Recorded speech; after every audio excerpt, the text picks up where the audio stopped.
Nigerian President Bola Tinubu is en route to New Delhi as well for the G20 summit with a delegation of leading businessmen, industrialists and technocrats.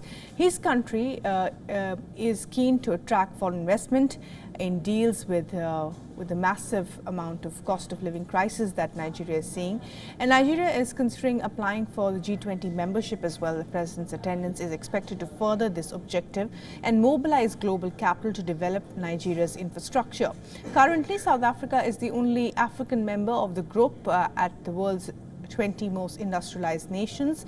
President Tinubu has embarked on Nigeria's boldest reforms in decades. This has been welcomed by many investors. However, his critics say that reforms have brought additional hardship to Nigerians who are already dealing with high inflation.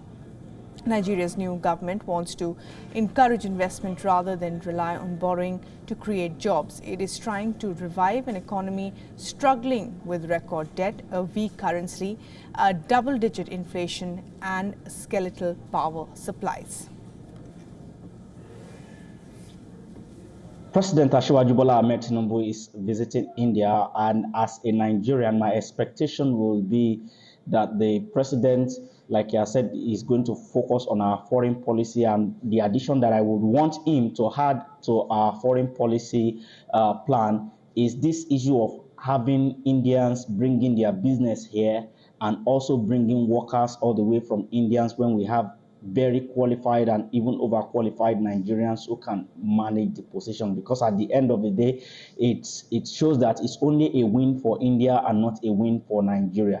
It can only become a win for Nigeria when Indians come and set up businesses here and employ Nigerians to do the job. Also, I think there should be increased collaboration with India on reducing counterfeit drugs that are imported from all over the world, and also part of it from India.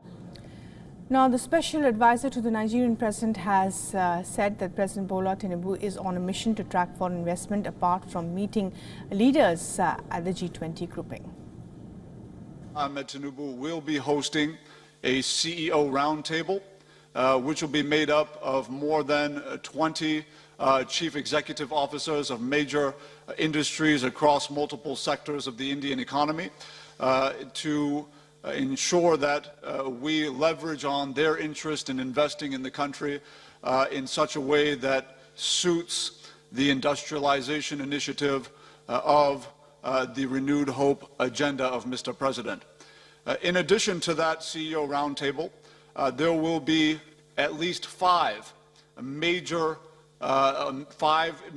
with the CEOs of five major industries in India, including Jindal Steel and Power Company, amongst a few others, that would have a very important impact on our ability to develop the steel sector in our country. At a time when Africa's Sahel belt is witnessing a series of military coups, Nigeria's presence and contribution at the G20 will be keenly watched.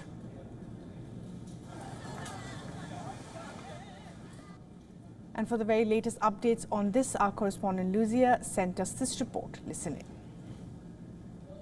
in. Technocrats, industrialists and billionaire businessmen from major sector of the Nigerian economy, President Tinubu departs for the G20 summit in India today. This is as Nigeria looks forward to joining her South African counterpart in aligning with the world's 20 most industrialized nations. Experts believe Nigeria's membership is long overdue as the giant of Africa.